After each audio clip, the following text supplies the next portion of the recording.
Olá! Neste vídeo vamos falar sobre as células, distinguir diferentes tipos de células com base em aspectos da sua ultraestrutura e dimensão. Vamos ainda aprender um pouco mais sobre a estrutura e função de alguns organídeos celulares. Eu sou a Telma Rodrigues, sou professora de Biologia e Geologia e vou tentar ajudar. Quais são então os principais tipos de células? Já vimos que podemos classificar as células em células procarióticas e células eucarióticas. As células procarióticas são células mais simples, sem núcleo organizado, nem outros organídeos envolvidos por membranas. Estão representadas pelas bactérias e pelas cianobactérias.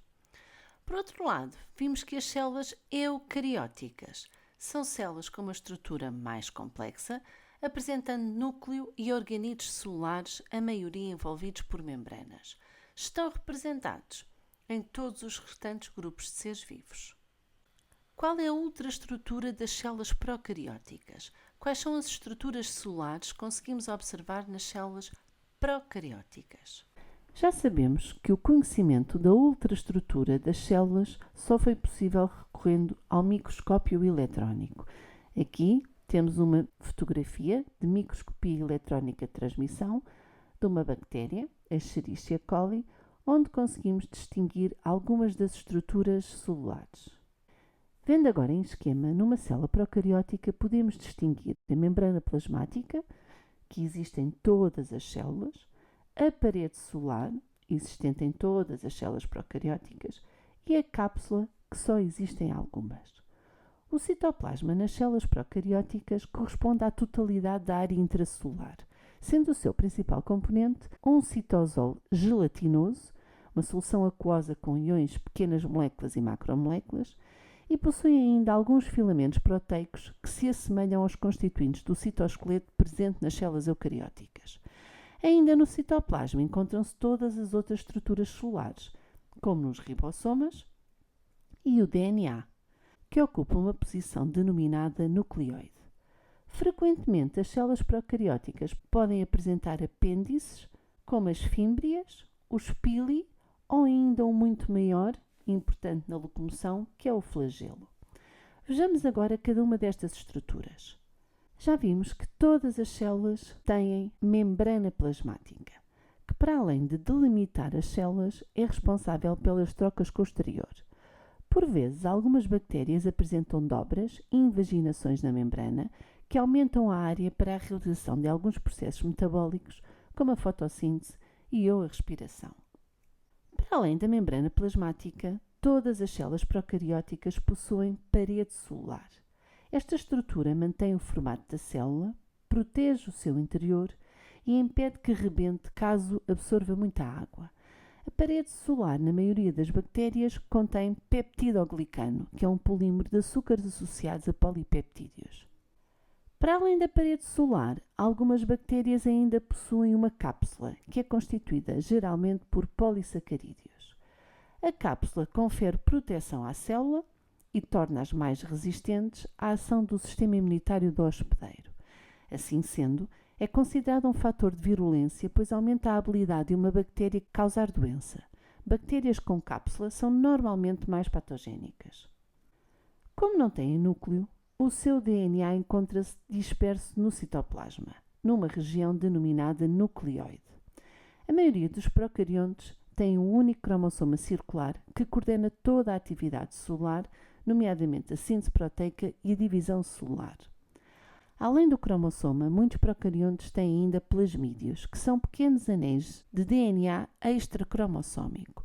Os plasmídios transportam um pequeno número de genes não essenciais, são copiados dentro da célula independentemente do cromossoma e podem ser transferidos para outras bactérias. Os únicos organídeos presentes nas células procarióticas são os ribossomas, que não são envolvidos por membranas e, por isso, alguns autores não os consideram verdadeiros organídeos. Os ribossomas são constituídos por RNA, um outro tipo de ácido nucleico, e proteínas, e são organizados em duas subunidades. São as estruturas celulares nas quais são produzidas as proteínas. Frequentemente, as células procarióticas apresentam apêndices, saliências da superfície celular, como os pili e as fímbria. As fímbrias permitem à célula a adesão a diferentes superfícies, como as células do hospedeiro. Os pili, que são geralmente mais longos, podem ter diversas funções.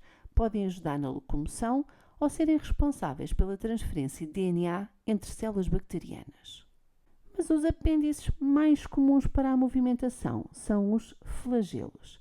Estas estruturas com a aparência de uma cauda movimentam-se ao redor como se fossem hélices para mover as células através de ambientes aquosos. Os flagelos também estão presentes em células eucarióticas, mas possuem uma estrutura e composição química diferente.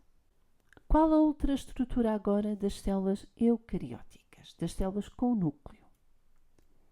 Nesta imagem ao microscópio eletrónico de transmissão, podemos observar algumas estruturas presentes em células eucarióticas vegetais, como a parede celular, o cloroplasto e pormenores do seu interior, e ainda um grande vacúolo. Em esquema, numa célula eucariótica vegetal, é possível observar a membrana plasmática e a parede celular, que se encontra ausente nas células eucarióticas animais. Temos ainda o núcleo e o nucleolo. O citoplasma é tudo o que existe entre a membrana plasmática e o núcleo. É também composto por um citosol gelatinoso, tal como nas procarióticas, e possui um citoesqueleto e outros organídeos.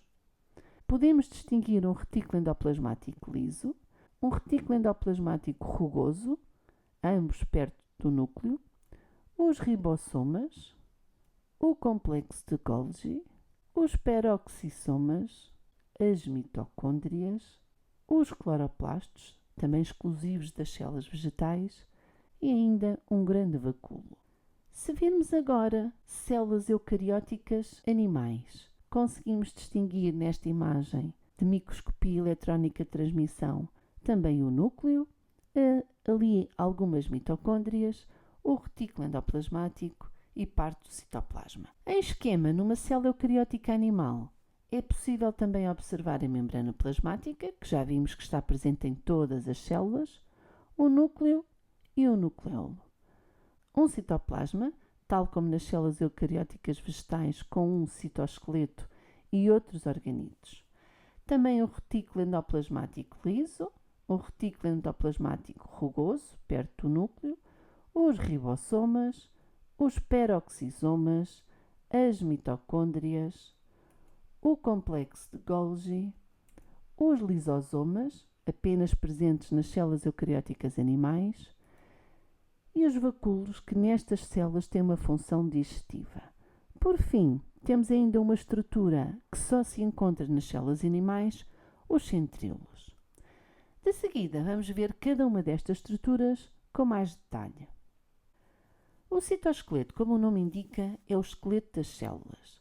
É constituído por um conjunto de fibras proteicas e responsável pela manutenção e alteração da forma da célula. Ajuda no correto posicionamento dos organídeos e proporciona caminhos para o transporte de vesículas. E em muitos tipos de células permite mesmo que ela se mova. Nesta imagem com fluorescência é possível evidenciar dois tipos de fibras do citoesqueleto: os microfilamentos, a vermelho, e os microtúbulos, a verde. O citoesqueleto é constituído por um conjunto de três tipos de fibras proteicas: os filamentos intermédios, os microtúbulos e os microfilamentos. Os microtúbulos são ainda os constituintes essenciais dos cílios, flagelos e centríolos. Algumas células eucarióticas podem apresentar cílios ou flagelos, que são estruturas que desempenham um papel importante na movimentação da célula. Os cílios são mais curtos e normalmente aparecem em grande quantidade na superfície celular. Quando as células com cílios motores formam tecidos, a sua batida ajuda a mover materiais pela superfície do tecido, como por exemplo os cílios das células do sistema respiratório ajudam a mover poeiras e impurezas para fora do mesmo. Os flagelos são estruturas mais longas que se estendem da superfície da célula e são usados para mover a célula inteira, como acontece num espermatozoide. Normalmente, se a célula tem flagelos, tem um ou poucos. Os centríolos são constituídos por microtúbulos e o conjunto de dois centríolos com papel importante na divisão celular tem o nome de centrosoma. O centrosoma é duplicado antes que a célula se divida e forma o fuso acromático que é responsável pela separação dos cromossomas durante a divisão celular. As células vegetais não possuem um centrosoma, contudo a divisão celular acontece na mesma. Nesta imagem de microscopia, conseguimos evidenciar ali o centrosoma. Já vimos que o núcleo existe somente nas células eucarióticas e contém o material genético da célula, o DNA. É delimitado pelo invólucro nuclear e comunica com o citoplasma através dos poros nucleares. Dentro do núcleo ainda se pode encontrar uma estrutura denominada nucleolo, que é responsável pela produção dos ribossomas. O núcleo é então responsável pela coordenação da atividade celular. O DNA dos eucariontes normalmente encontra-se organizado em vários cromossomas lineares, ao contrário dos procariontes que só possuíam um cromossoma circular. Mais uma vez nesta imagem de microscopia eletrónica é visível o núcleo e o nucleolo. Os ribossomas dos eucariontes podem estar livres no citoplasma ou associados ao retículo endoplasmático rugoso.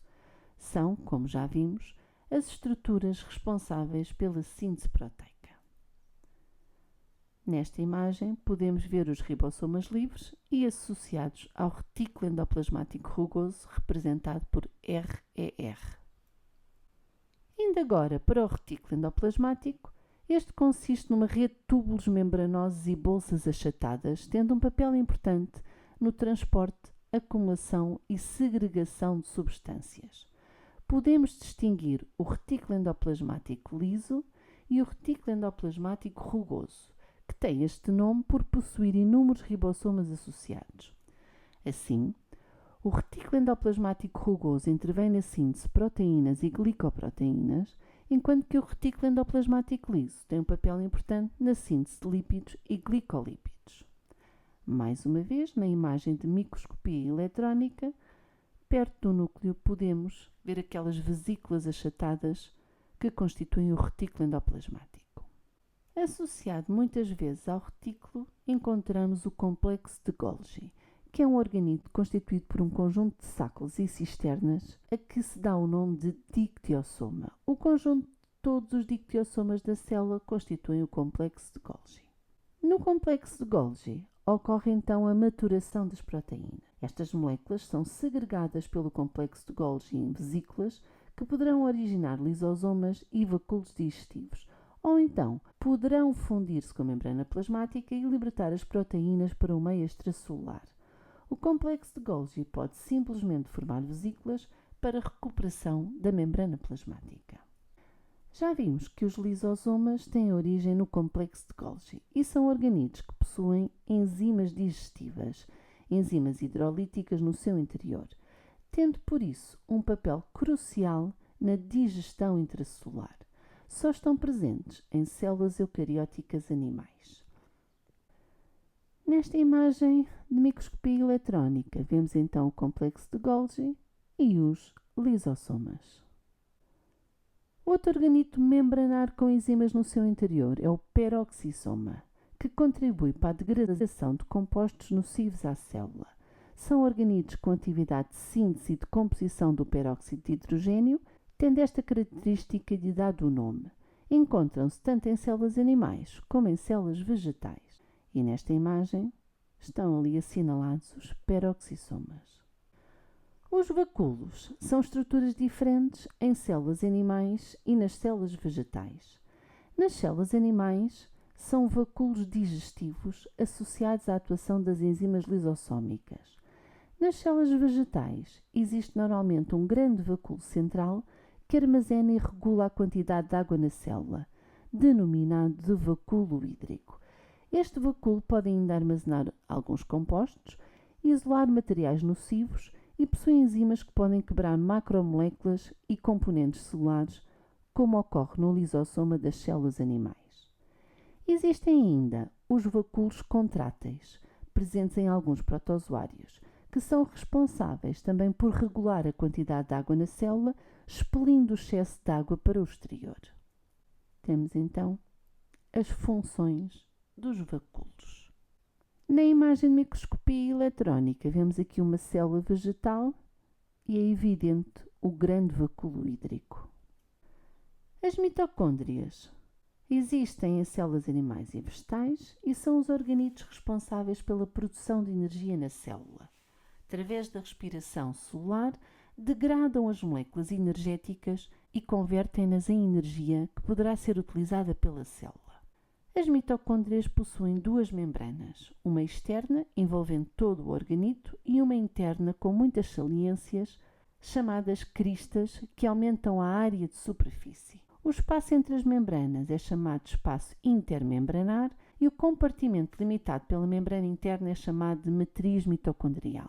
A matriz contém DNA, o DNA mitocondrial, e ainda ribossomas. Nesta imagem de microscopia, podemos observar duas mitocôndrias em corte, onde são visíveis as cristas mitocondriais no seu interior. Os cloroplastos são estruturas exclusivas das células vegetais e são os organitos responsáveis por realizar a fotossíntese. Também eles são constituídos por duas membranas, uma membrana externa e uma membrana interna, e um espaço intermembranar entre elas. A membrana interna forma pequenos discos, denominados tilacoides, dispostos em pilhas, os grano. A membrana dos tilacoides possui pigmentos fotossintéticos, como a clorofila, que dá cor verde às plantas. No espaço interior, aqui denominado de estroma, encontra-se o DNA do cloroplasto e ainda ribossomas. Nesta imagem de microscopia eletrónica, consegue-se ver o cloroplasto, os grano e o estroma. Tal como nas células procarióticas, todas as células eucarióticas possuem membrana plasmática que delimita a célula e efetua as trocas com o meio exterior. Nas células eucarióticas vegetais, temos ainda uma parede celular, que, embora existisse nas células procarióticas, possui uma estrutura e uma composição química completamente diferente. A parede celular das plantas é constituída principalmente por celulose, um polissacarídeo de glicose. Também os fungos apresentam parede celular, mas constituída por quitina. A função da parede celular é de suporte e proteção à célula. Nesta imagem de microscopia eletrónica conseguimos ver a membrana plasmática e a parede celular. Quais as diferenças e semelhanças entre estas células? Entre as células procarióticas, as células eucarióticas animais e as células eucarióticas vegetais. Então, podemos ver que algumas destas estruturas estão presentes numas células e ausentes noutras. Podemos concluir que as únicas estruturas presentes em todas as células procarióticas e eucarióticas são a membrana celular e os ribossomas. Os flagelos também podem existir em todas as células, mas com estrutura diferente, em células procarióticas e eucarióticas. A cápsula, os pili e as fímbrias são estruturas exclusivas das células procarióticas. A parede celular existe nas células procarióticas e nas células eucarióticas vegetais, mas tem estrutura e composição química diferente. Todas as outras estruturas encontram-se ausentes nas células procarióticas. Quanto às diferenças entre as células vegetais e animais, verifica-se que as células vegetais possuem parede celular e cloroplastos, que estão ausentes nas células animais, e as células animais possuem centríolos e lisossomas, que não existem nas células vegetais. Os vacúolos, embora existam em ambas, sabemos que possuem diferentes funções. Os das células vegetais são vacúolos hídricos, enquanto que os das células animais são vacúolos com função digestiva. Ficou percebido? Espero que sim.